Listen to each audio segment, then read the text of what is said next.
Hello, everybody. Say hi. Hi. Hey, Paul. Right here in the Yeah. middle. Hey. Noah Levick, NBC Sports Philly. Yeah, just getting to know some of the new guys this summer with the workouts and those team activities. Has anything surprised you, and what have been your early impressions of this team? Really talented group, top to bottom. I mean, guys being in the league, playing against them, but then actually being on the same side and seeing them on a daily basis. A lot of talented guys, and it's been fun. I think the character here, everybody is on the same page. It's a real brotherhood. You could tell guys enjoy playing with one another on the squad. So I think first impression was, this is going to be a fun year. What's up, PG? Joel talked a lot about, I guess more so not necessarily deferring, but really enabling you and Tyrese Maxey as kind of leaders on this team, offensively, however you see fit. What do you really see this big three looking like on the court in terms of, maybe not dominance, but what do you see that vision looking like? I think for me, Joel has played with a wing and I think guard play, being elite at all levels. I think this is the first time that I've played with elite point guard and big man all in once. For us, it's kind of just countering off each other. I think nothing's forced for one person to kind of take that load alone. We can kind of share that responsibility. But I see us flowing.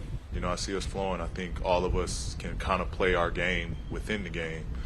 Joel obviously dominating the paint and on the perimeter. Tyrese is amazing in transition and in half-court setting as well and having a floor spaced around him. And myself, being able to play off a big man and playing transition with Tyrese. So I think kind of all three of us can flow and make the game easy for all of us. I love sharing the ball and I love being aggressive to score. So I kind of think all three of us look at the game the same way. Paul, I was wondering if you would ever cross paths with Dikembe Mutombo and what your reaction might be to his pass. To your left. Hard left. Right here. Got it. Okay. You ever cross paths with Dikembe? No, I haven't. I actually just heard about the news. Tough loss for the NBA. Tough loss for Philadelphia. And everyone that's affected in his loss. Condolences to his family. But I just heard about the news. It's unfortunate. Paul Keaton, right over here. You've been in the league for a minute. How good do you think this team can be? They have you, they have some bench guys, and you also have Tyrese and Joel Embiid, 3 All-Stars. What's your expectations with this team this season? I think we'll be really good. I would be hopeful that we're one of the best teams in the NBA. Top 3 in the East for sure. But I think we should be able to compete for a championship.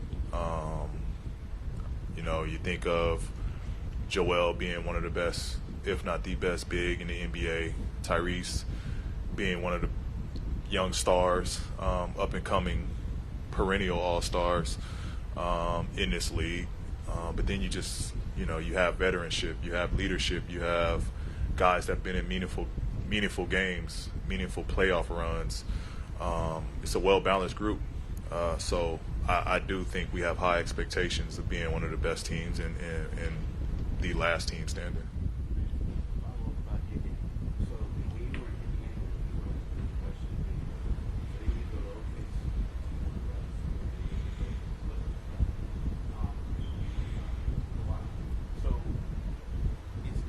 Did that help you in regards to coming here, or were you always that way, like a giving player? You know what I mean? It doesn't matter about stats, because it's hard when you're the man to go somewhere else and you see somebody else getting shots and you got to do other things. Yeah, I think great question. I think it's just the nature of the game, right? Like, for a young guy coming into the league, I think being placed in Indiana, you want to define and figure out who you are in the NBA. And I always saw myself as being one of the best players in the league and wanting to be in that category. So initially, it's, you know, I wanted it to be mine, right? Like, I wanted, in a selfish way of, like, pushing myself to be great, is I wanted the team to be mine. Like, I wanted everything to fall on my shoulders. I wanted that pressure. I wanted to be compared to the guys that took over for their teams. But then going through it, having injuries and going up against a competitive and a well-balanced and superstar team in Miami, you can't do it alone. You know, you need star power, you need firepower. Not to say that I didn't have that in Indiana, but, you know, you do figure out that, like, all right, this is a challenge to win a championship, being a lone superstar. And so it wasn't taking the easy route, but it was just kind of understanding the landscape of where the league was going, and to where, you know, I felt that I did need help at that moment. I couldn't win a championship alone. And so the trade with Russ was first time realizing or first time being thrown into, like, playing off of another superstar and sharing the ball and sharing the workload, and then learning from that. You know what I mean? Going into the next season, learning from that experience of what it's like playing alongside another star, to where I was to the point of, like, all right, now I'm with Kawhi. I know what it's like playing off someone else that's just as special and talented. So then work on all the little things, like, what does it mean to win and do whatever it takes to win, whether I'm the star or the two option. And I think it was just kind of just realizing that throughout my career of what that looks like. Hey, Paul. Right here. You guys, the players that Daryl added this offseason, you look at their ages, you know, you're 34, Eric's 35, Reggie's 34, Kyle already here at 38, Caleb 29. We're old, I get it.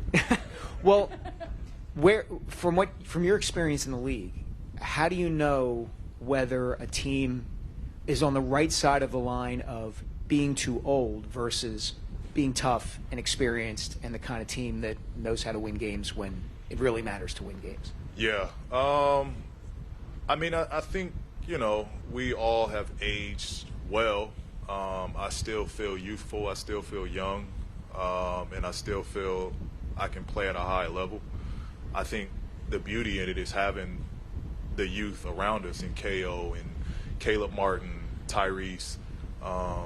You know, you need those engines as well. You need those young legs as well. So I think it's just a good mixture that we have here. We have the veterans that know how to win when it matters. But then you have the guys that can kind of get us to that point where we can kind of put our imprint, either it's late in games or late in the season. So I think it's just having that balance. I think you can't have too many on the older spectrum, and, you know, teams aren't ready to win on the younger spectrum. So I think we're kind of right in the middle of where you need to be to compete for a championship. Hey, Paul. Right in here in the middle. Mike Vorknoff with The Athletic. Kind of to what Keith was asking about earlier, but because you have been on teams with at least one other star player before, what have you learned from those experiences about how to assimilate to a new team, a new star teammate, and how to make sure everyone is happy and the fit is seamless, and not just on the court, but personality-wise? Obviously, there are egos in play. Like, what have you learned from that time that you're going to try to apply to Philadelphia that things go well? Yeah, I've been very fortunate that the teams that I've had played on with Russ, with Kawhi, they're pretty, like, egoless in terms of team basketball and accepting other stars on the team. So I was very fortunate in that aspect to kind of grow and be around those guys. But, I mean, the conversations with Joel coming here, conversations with Tyrese, we all want each other to be themselves. That's the only way this thing is going to work. You know, I got to be Paul George. Joel's got to be Joel Embiid. Tyrese got to be Tyrese Maxey. For this thing to work and for us to learn and figure out how to play amongst one another. So that was just the conversations to have.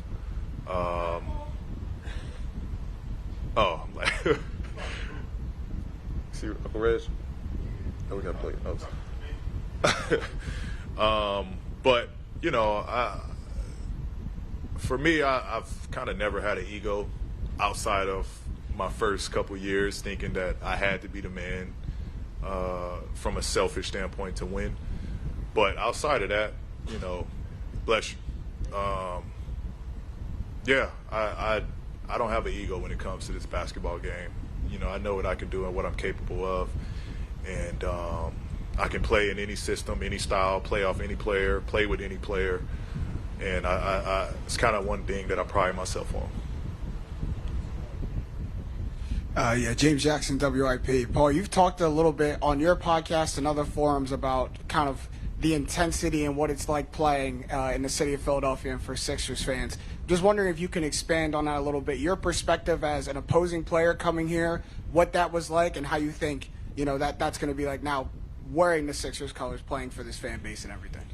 Yeah, I mean, it didn't click until I got here and hearing how passionate the fans were. But then going back in those moments of playing against Philly and being in big games in Philly, that's kind of where I realized, like, yeah, they are passionate and they love their team and you know, they do ride for their city. Being on this side, I'm all for it.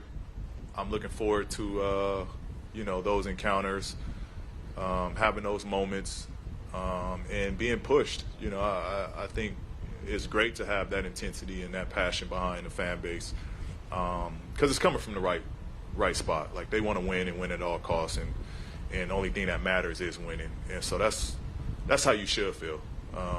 You know, I don't think they're doing anything out the norm. You know, they work and they pay their hard-earned money for those seats and their tickets, and all they want is just a good product out on the floor. So I think it's deserving. You know, I think whatever comes from it is deserving. Paul, Joel was just out here and he said that he's lost 25 or 30 pounds. He said, you know, his goal is no agendas as far as NBA, all NBA. He just wants to win. Not that you need extra motivation, but does that even fuel you even more when you hear about what, you know, his dedication, what he's kind of doing to get ready for the season? Yeah, I mean, he looks great. He looks great. He looks slimmed down. But, you know, I think we all have our own motivation going into a season. It's great that everyone kind of has their own individual motivation. But we'll put all that together, and you know, we'll have a common ground and a team motivation to go out and win. I think, you know, I haven't been here to really feel the magnificence of what it is to win in Philadelphia and how the fan base wants it. But from the little time that I've been here, you could tell the city is thirsty for it, and you know, the city wants one. And so I think it's just great. Everyone across the board has the same goal of trying to win a championship. I've never won one yet, so that's always the motivation for me. Appreciate it. So thank you. Thank you.